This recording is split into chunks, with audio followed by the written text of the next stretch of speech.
જય શ્રી કૃષ્ણ મિત્રો, એસ્ટ્રો સરળ યુટ્યુબ ચેનલમાં આપ સૌનું સ્વાગત છે। તો આજે અધિક માસ નિમિત્તે 25મા દિવસની વાર્તા છે, ગુરુ શિષ્યની વાર્તા। વાર્તા ચાલુ કરતાં પહેલાં જો તમે ચેનલને સબસ્ક્રાઈબ ના કરી હોય તો જરૂરથી સબસ્ક્રાઈબ કરી લેજો। તો હવે વાર્તા ચાલુ કરીએ। ગંગા કિનારે એક સંત રહે, ઘણા જ પવિત્ર અને ઘણા જ્ઞાની। સંતને એક શિષ્ય। ગામના લોકો સત્સંગ કરવા આવે, દક્ષિણા આપે, એમાંથી ગુરુ શિષ્યનું ગુજરાન ચાલે। એવામાં પવિત્ર પુરુષોત્તમ માસ આવ્યો। સેંકડો નર નારીએ વ્રતનો સંકલ્પ કર્યો। શિષ્ય ઘણો જિજ્ઞાસુ હતો। ગુરુને પૂછવા લાગ્યો કે ગુરુજી, આ કયું વ્રત છે અને એનો શું મહિમા છે?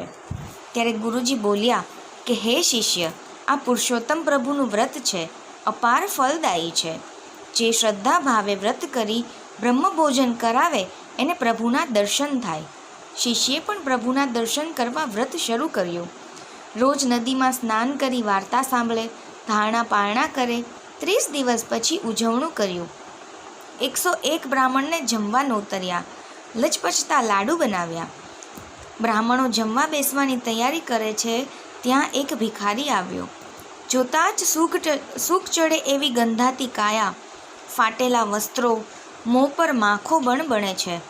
ભિખારીએ ભોજન માગ્યું। પહેલાં તો શિષ્યે એને સમજાવીને પાછો કાઢવાનો પ્રયાસ કર્યો, પણ ભિખારી ન ગયો। ત્યારે રોષે ભરાયેલો શિષ્ય લાકડી લઈને ભિખારી પર તૂટી પડ્યો, મારામારીને કરીને કાઢી મૂક્યો। બ્રાહ્મણોએ જમી લીધું। શિષ્યે બધાને દક્ષિણા આપી। પછી બધા પ્રભુ પ્રગટ થાય અને દર્શન આપે એની રાહ જોવા લાગ્યા, પણ પ્રભુ પ્રગટ ન થયા।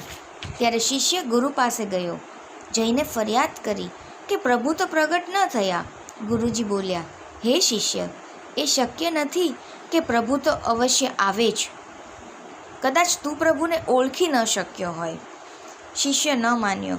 એ તો દલીલ કરવા લાગ્યો કે પ્રભુ આવ્યા નથી, એની મને ગળા સુધીની ખાતરી છે, કોઈ આવ્યું જ નથી।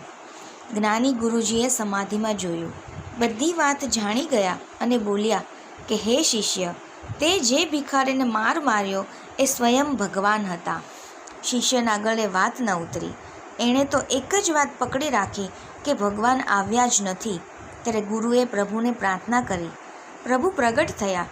એ જ ભિખારીનો વેશ અને શરીર પર લાકડીના મારના નિશાન હતા। શિષ્ય તો લાકડીની જેમ પ્રભુના ચરણોમાં ઢળી પડ્યો અને ક્ષમાની યાચના કરવા લાગ્યો। ત્યારે દયાળુ પુરુષોત્તમ પ્રભુ બોલ્યા કે હે ભક્ત, મારા સહસ્ત્ર સ્વરૂપો છે, જીવ માત્ર પર દયા રાખે એ જ મને ઓળખી શકે। આટલું કહી પ્રભુ અંતર્ધ્યાન થઈ ગયા। પ્રભુ દર્શનથી શિષ્યના સર્વે પાપોનો ક્ષય થયો। ગુરુ શિષ્ય સુખે જીવન વિતાવીને વૈકુંઠ પામ્યા। શ્રદ્ધા ભાવે વ્રત કરે દર્શન સાક્ષાત થાય। પૂર્ણ પુરુષોત્તમ સેવતા ભવસાગર તરાય। હે પૂર્ણ પુરુષોત્તમ પ્રભુ, તમે જેવા ગુરુ શિષ્યને ફળ્યા એવા સૌને ફળજો। બોલો શ્રી પુરુષોત્તમ પ્રભુની જય। વાર્તા સાંભળીને કોમેન્ટમાં જય શ્રી કૃષ્ણ લખવાનું ભૂલશો નહીં। જય શ્રી કૃષ્ણ।